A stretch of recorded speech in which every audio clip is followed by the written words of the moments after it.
Central Bank of Nigeria agriculture financing creates about 1 million jobs. Plus, Federal Executive Council meeting for Wednesday cancelled.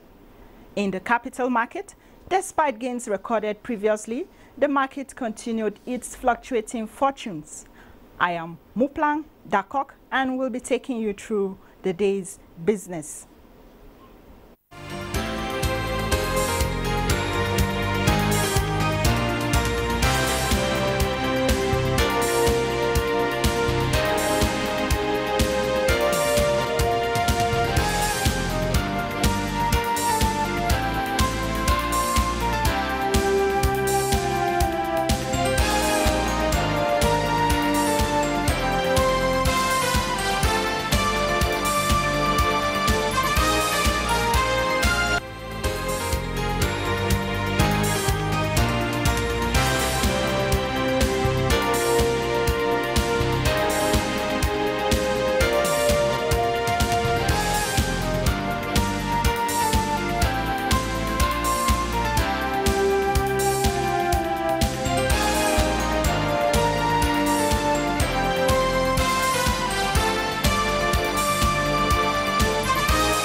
The federal government is not relenting at ensuring the success of the Voluntary Assets and Income Declaration Scheme, VADS, as the Governor of Kaduna State, Malam Nasir El-Rufai, and the Minister of Finance, Mrs. Kemi Adeosun, will on Thursday, March 1st, meet with business leaders, business owners, and taxpayers in Kaduna.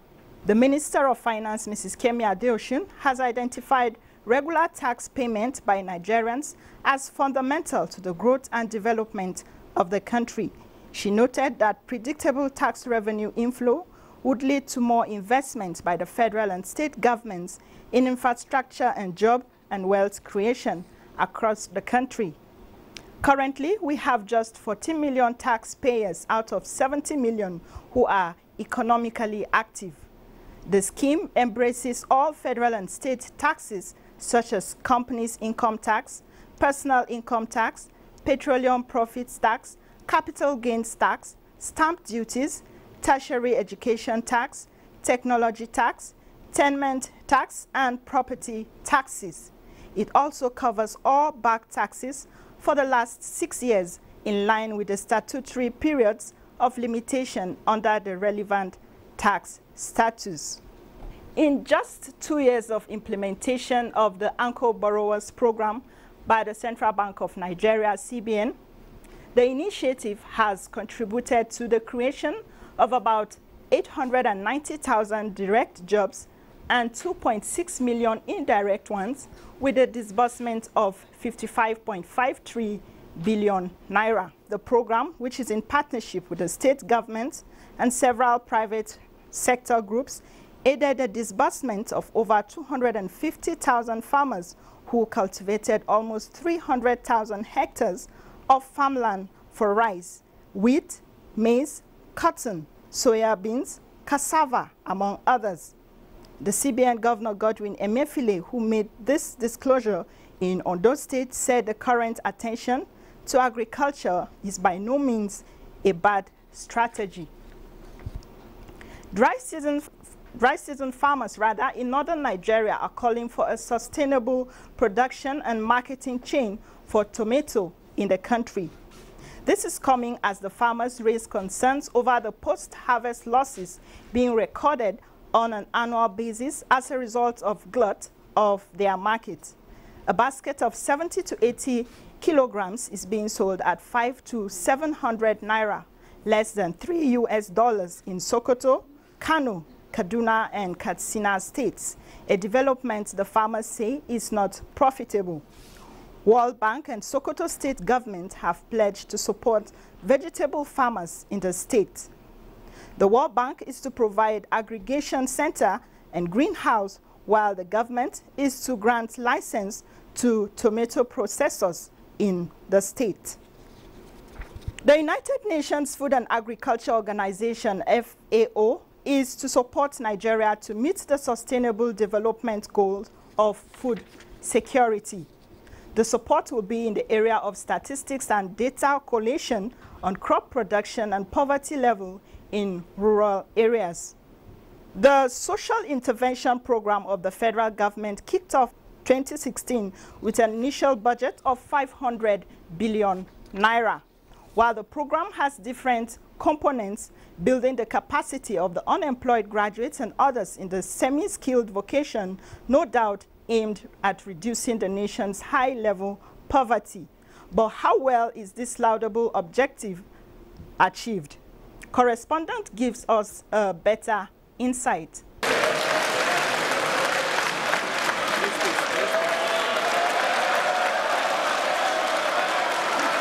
This was the scenario when President Muhammadu Buhari presented his administration's budget proposal to the National Assembly. In the budget was the administration considered as the most ambitious social protection program conceived and being implemented for the country, and it proposed to go 500 billion naira annually. Almost 2 years into the implementation of the program, the Social Investment Office says the program achieved profound progress so far. One of the most important aspects of the social investment program is the millions of Nigerians who have and who continue to benefit directly and indirectly from each of the various schemes. All our beneficiaries are being paid directly, with the BVN being an integral part of our design. Today, we have recorded 7.9 million direct beneficiaries since inception and have a presence in 36 states of the Federation and the Federal Capital Territory. The office has the mandate to provide 500,000 jobs to the unemployed graduates and to non-graduates. To provide loans, minimum of about 1.6 billion small and medium-sized enterprises with an established work rate. To support 1 million of the poorest households with cash transfer and provide a meal a day, a minimum of 5.5 million school children in primary 1 to 3. We done stew with egg, eggs and beef and chicken. In relation to our targets, we have achieved the following. For N-Power, we have 200,000 graduate beneficiaries who are currently enrolled and working in various institutions around the country. The selection of the next batch of 300,000 beneficiaries have been completed, and those selected will be engaged in the next few months. 20,000 more beneficiaries in the non-graduate category are set to commence training in 34 states around the country. So far, we have 455,857 poor and vulnerable households uploaded onto our National Social Register. I think even though this is a political promise, it came from a manifesto of a political party, the implementation is far from being just political. The implementation is for all Nigerians.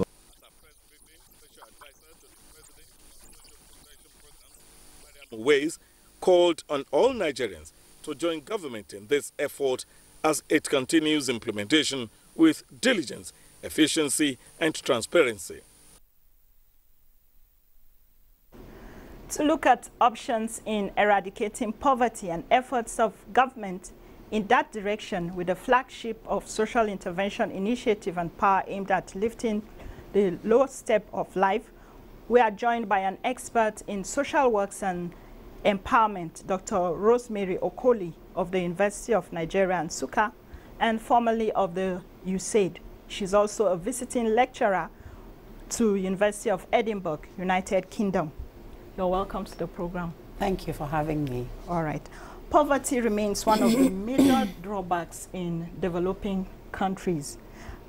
What is your assessment of the situation in Nigeria with the target of providing jobs for up to 500,000 Nigerian youths?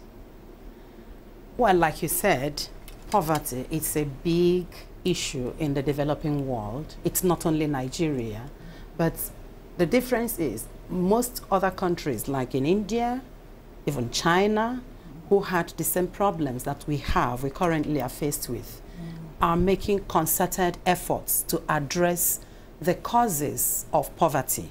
Okay. And how to eradicate poverty.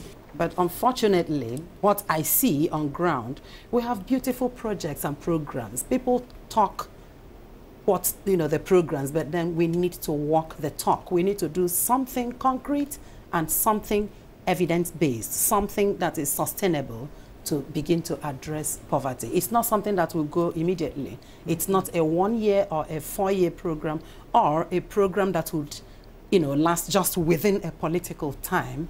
It will live and outlive any political rulership. So do you think this step to providing these 500,000 jobs, is it a right step in the right direction? I think so. It is a right, one of the things that we could do. It's simply a beginning. There are so many other things that could be done to tackle and begin to address the issues associated with poverty. And this is one of the programs that is, geared if the implementation is done properly. If things are monitored and followed through, evaluated, reviewed periodically, and like I said, if there is inbuilt accountability in it, the program is a beautiful one. Okay. So how do you think this can impact on poverty alleviation? Well, I mean, naturally, without saying too much, 500,000 young people who had no job earlier, who would otherwise be miscreants, who would otherwise fall on the fringes of society, who would have no support network system to, help them get jobs, keep jobs, or live a sustainable life, and then see their families, do better. If they are gainfully employed with the requisite skills that they individually need and they have, I think, and then they are monitored and guided properly to implement, to put into use the skills and the knowledge, all the expertise that they're going to gain from the the N-Power projects and programs. I think that would help. And as soon as you finish with the first set of, people who have experienced it, then you continue with another group. As time goes on, when we see the success of that, then that would encourage many more young people and many people to, buy into the program and find other ways of making it, reach a wider audience. Okay. So let's talk about the challenges. What do you think could be the challenges in solving the problem of poverty eradication? Oh, I think using Nigeria as a test case, it's the political will. Okay. One thing is to say it, another is to push it through and to implement it and make sure it works well. But where the will is not there, it's, the success rate may actually not be achieved. Secondly, carrying everybody along. We need to let people know about these programs. Okay. Because one thing is, a lot of times we have beautiful, laudable projects and programs and services, but not many people know about them. Yes. You go to the rural areas, the Nigerian population, over 85% live in the rural areas. They do not have access to electricity, they do not watch television, they don't have, any way of, they don't read newspapers. So because people do not have information, they don't know about these projects, they don't buy into it. And at the end of the day, the impact positively, the positive impact that's expected from such projects like the N-Power, the social intervention programs, do not trickle down to the real people who need it. And because that doesn't happen at the grassroots level, unfortunately, things don't change and poverty still remains a big issue in the country. So do you think government needs to partner with the private sector? And if you think so, how could government partner with the private sector to be able to achieve this task of eradicating poverty? Definitely, definitely. I am one person who believes in, collaborative ventures. Okay. Even in the oil sector, they have this joint partnership thing. You will need, because in Nigeria at the moment, it seems that it's the private sector that is thriving. Okay. So we will need to know why the private individuals, private entrepreneurs are thriving, are doing well, even at the local level. You go to marketplaces. We had programs like apprenticeship program in Nigeria, where young people go to live with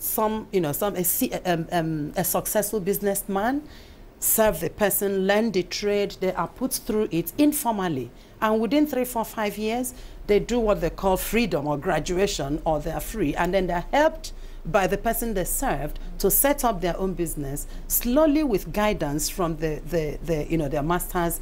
They take off. Yes. Get goods free, do all sorts of things, but then they are nurtured and supported. So if the government really means to succeed, our government, our people, we will need to identify successful private entrepreneurs, private owners of businesses, and then learn what they are doing and actually begin to, as part of, call it informal or formalize it, IT trainings, to do this, formalize the apprenticeship scheme. It was done in Ghana and it was successful.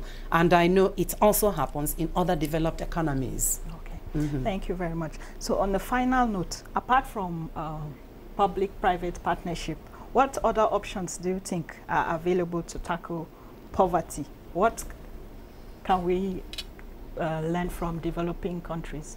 We have a lot to learn from them, but like I said, I think the most important thing we need to do, this project is good, the social, the investments and the Empower programs and all the affiliated projects, but there should be a high level of transparency.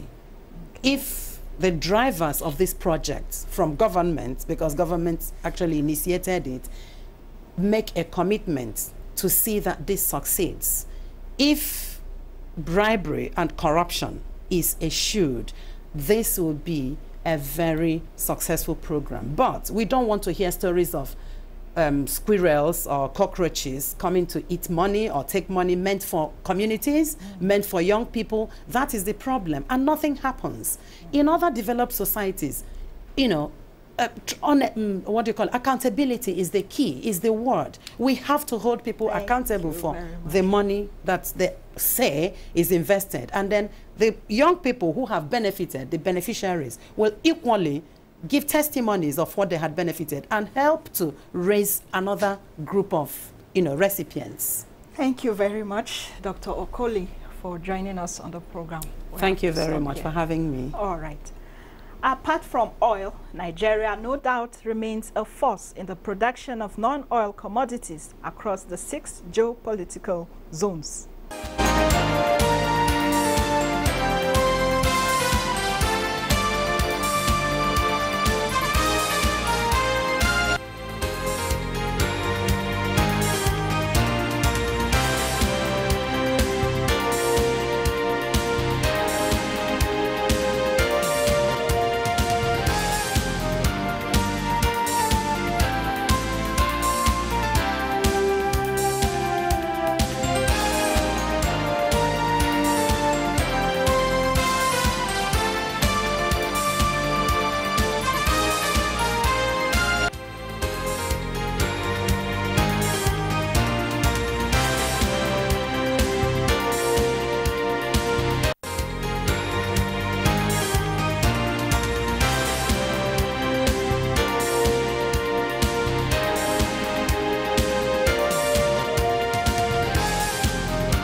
Equities market seems to be on a negative trajectory as the week ending 23rd closed on a negative note of -1.13. Let's join Musa Abubakar for highlights of how the week fared. Turnover of 2.018 billion shares worth 21.7 billion naira. 25,496 deals were traded last week by investors on the floor of the Nigerian Stock Exchange. The NSE All-Share Index and market capitalization depreciated by 0.16% to close the week at 42,570.89 basis points and 15.2 trillion naira. The financial services industry, measured by volume, led the activity chart with 1.5 billion shares valued at 12.6 billion naira, traded in 16,225 deals. The consumer goods industry followed with 130 million shares worth 6.912 billion naira in 4,168 deals. The third place was occupied by oil and gas industry with a turnover of 130 million shares worth 251.9 million naira in 1,420 deals.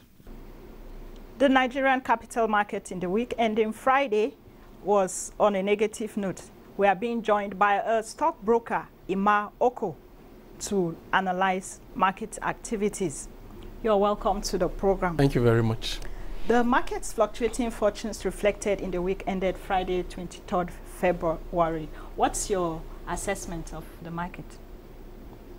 Well, we are coming from a high. So the dynamics of the market changed this year because of some factors. Okay. We usually, early in the year, witness little activity. Then as we get to earnings season, activities pick up. Okay. But this year things changed because early this year, there were some developments like the decline in treasury bill rates and the influx of the return of foreign investors who wanted to take advantage of Nigerian asset prices.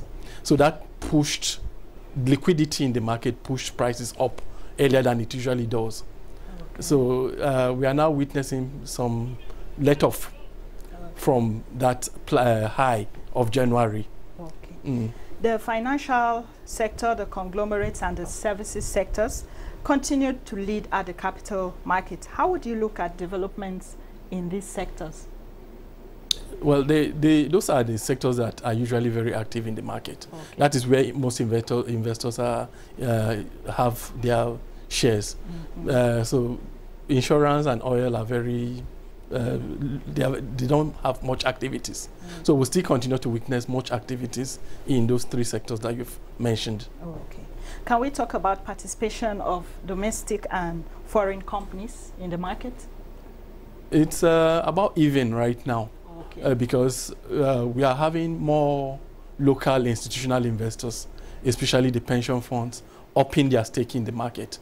Okay. It used to be skewed more in favor of the foreign investors, but with the institutional investors coming in, it's more balanced now. So I will say it's about even. Okay. So with the fluctuating market trends, what's your projection in the weeks ahead?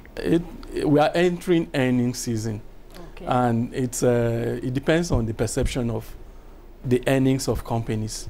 If the problem is that a company has to surprise the market with very positive information before its fortunes will reflect in higher share prices. Okay. Because as I said, prices have already gone up due to liquidity.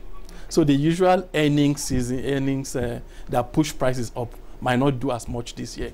So we've witnessed in the last week results coming out. They are slightly above last year, but investors are not too impressed. Nigerian breweries happened. The public wasn't too impressed. Okay. Yes. Thank you very much for joining us on the program, Mr. Oko. My pleasure. All right. While Nigerian stocks slide for more than a week, global stocks seem to have shrugged.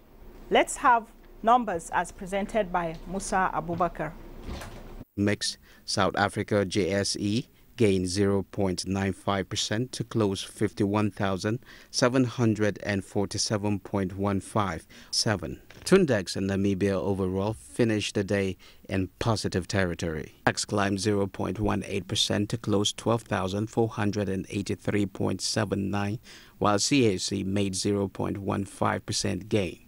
In U.S., stocks rallied on Friday as interest rates slipped further from a 4-year high. Dow Jones Industrial Average closed 347.51 points higher at 25,309.99.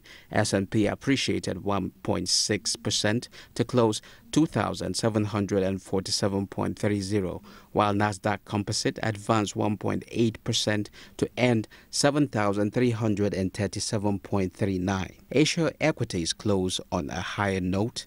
Japan's Nikkei climbed 0.72%, Shanghai Composite gained 0.63%, and Hang Seng Index appreciated 0.97% to close at 31,267.17.